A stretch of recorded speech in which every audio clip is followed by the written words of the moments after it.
ये वक्त था 1959 का, जब एक ग्रुप रशियन हाइकर्स जिसमें 10 लोग थे अपने ट्रेकिंग एक्सपेडिशन के लिए निकल पड़े। कुछ दिन बाद उन 10 लोगों में से 9 की कुछ रहस्यमय तरीके से मौत हो जाती है। फिर जब उनका कोई आता पता नहीं मिला तब उस ट्रेकिंग ग्रुप की तलाश करने एक इन्वेस्टिगेशन टीम को भेजी गई। फिर घंटों तलाश करने के बाद कुछ लोगों की डेड बॉडीज पाई गई, जिसमें से 2 लोगों की बॉडीज इतने बुरी तरीके से बिगड़ गया था कि एक लड़के का 2 आंख गायब हो गया था और एक लड़की का जुबान नहीं था।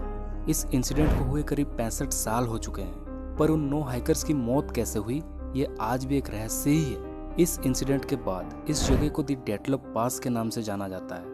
अब आगे की स्टोरी सुनो।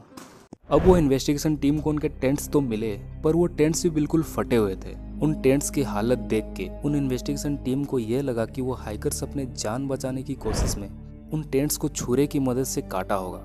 वो टेंट्स के आसपास कुछ फुटप्रिंट्स भी देखे गए थे, जूतों और कुछ नंगे पांव के फुटप्रिंट्स। इन द सेंस वो इलाका पूरे बर्फ का था। उसके बाद उन हाइकर्स के कैमरास और कुछ अजीबोगरीब फोटोग्राफ्स भी मिले, लेकिन इतने सारे एविडेंस मिलने के बावजूद ये केस आज तक सॉल्व नहीं हो पाया है। 65 साल बीत चुके हैं भाई इस केस को हुए। अब उन्होंने ये सफर कैसे शुरू किया ये सुनो।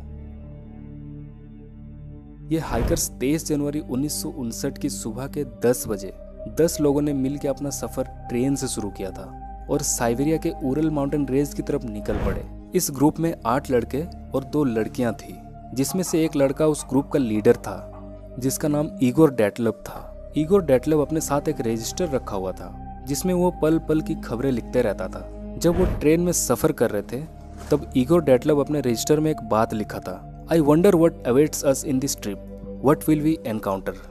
जिसका मतलब है, मुझे हैरानी है कि इस नए सफर में कौन सी नई चीज हमारी इंतजार कर रही है, हमारी किन किन चीजों से सामना होने वाला है। फिर अगले कुछ दिनों तक ये हाइकर्स के ग्रुप ट्रेन, बस, ट्रक और घोड़े पे सफर किया।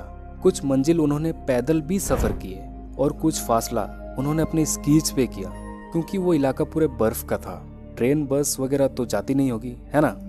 28 जनवरी को एक हाइकर की तबीयत हद से ज्यादा बिगड़ने लगी, जिसका नाम यूरी यूडिन था। तो उसने वापस घर जाने का फैसला किया, जबकि बाकी 9 हाइकर्स ने अपने प्लान को आगे कंटिन्यू किया।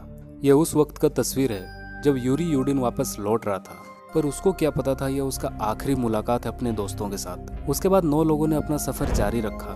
डायरीज और कैमरा के सहारे उन हाइकर्स ने अपने सफर को डॉक्यूमेंट करना शुरू किया।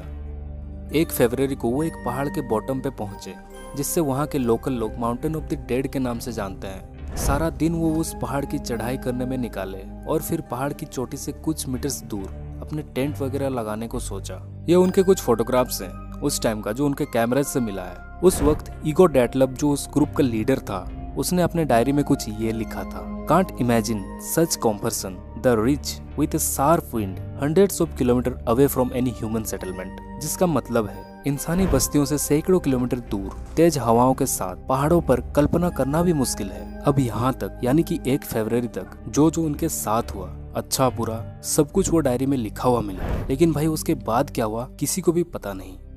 इनका जो एक्सपीडिशन था वो टोटल 16 दिन का था। वो जब घर से निकल रहे थे तब वो 10 लोग अपने दोस्तों और फैमिली मेंबर्स को ये कह के निकले थे कि एक्सपीडिशन खत्म होने के बाद पहाड़ से नीचे आके टेलीग्राफ के जरिए अपना हालचाल बताएंगे, क्योंकि उस टाइम व्हाट्सएप या फेसबुक हुआ नहीं करता था, तो सेलफोन्स भी काफी जगहों पे नहीं पाई जाती थी, तो ज्यादातर लोग टेलीग्राफ यूज करते थे। उसके बाद जाहिर सी बात है, अब 16 दिन पूरे होने को है, पर उन 9 लोगों की कुछ आता पता नहीं था, तो रिश्तेदार, दोस्तों और उनके फैमिली मेंबर्स को बेचैनी होने लगी। उसके बाद वॉलंटियर्स का एक ग्रुप तैयार किया गया, जिन्हें 26 फरवरी को उन खोए हुए हाइकर्स का कैंप मिला, वो जगह जहां उन्होंने टेंट लगाया हुआ था। वो टेंट्स की हालत देख के उनको पता चल गया कि उन हाइकर्स के साथ कुछ गलत जरूर हुआ है। वो टेंट्स बर्फ के पतले लेयर से ढके हुए थे और टेंट के अंदर वो हाइकर्स के सामान बिल्कुल सही से पड़े हुए थे, लेकिन टेंट का कपड़ा अंदर से चाकू की मदद से फाड़ा गया था। वो टेंट को देख के उन रेस्क्यू टीम को ये लग रहा था कि टेंट के अंदर कुछ बकचोदी जरूर हुआ होगा, तभी वो टेंट चाकू की मदद से फाड़ा हुआ होगा उन हाइकर्स ने। लेकिन यही बात हद से ज्यादा परेशान कर रही है कि आखिर उस टेंट के अंदर ऐसा क्या हुआ